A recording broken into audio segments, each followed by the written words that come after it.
Tyler Bay nagpakitang gilas na naman, pinagdadadakdakan ng Ginebra. 25-point lead ng Ginebra na comeback pa ng Hot Shots. So Manila Clasico game, Barangay Ginebra versus Magnolia Hot Shots. First time makakarap ng Ginebra ang undefeated na Hot Shots. First quarter, maganda agad ang simula ng Ginebra. Japet Aguilar at Scotty Thompson, pinangunahan sila dito sa first. Sa pass break, ang ganda ng pasa ni Scotty kay Japet na uwi tuloy sa slam dunk. First 11 points ng Ginebra ay nanggaling kay Scotty at Japet. Ayun nga ang rason bakit maagang lumayo ang Ginebra sa Hot Shots. Tapos Maverick Ahamnisi, naka back to back 3 points pa. Si Maverick naman ang gumawa sa dulo ng first quarter.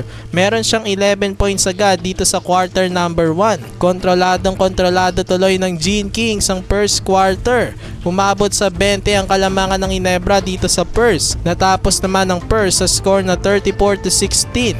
Second quarter, naibaba ng konti ng Hot Shots ang kalamangan ng Ginebra. Kaya lang, Japet Aguilar, showtime pa rin. Nakisabay na rin ang import ng Ginebra na si Tony Bishop. At the half, 60-35 na ang score. Enjoy na enjoy ang Ginebra sa kanilang 25-point lead. Pero third quarter, ito na ang Hot Shots. 11-4 run agad sa simula ng quarter. Tyler Bay at Gio Alalo nang naging spark sa run ng Hot Shots. Gumanda na rin ang depensa nila kaya nahihirapan ang Ginebra makiscore dito sa third. Nakatres pa nga si Gio Halalon bago matapos ang third quarter. Bumaba na lang sa 8 points ang kalamangan ng Ginebra. Butatapang uling 3-point attempt ni Japet dito sa third. Nagtapos ang third quarter sa score na 72-64.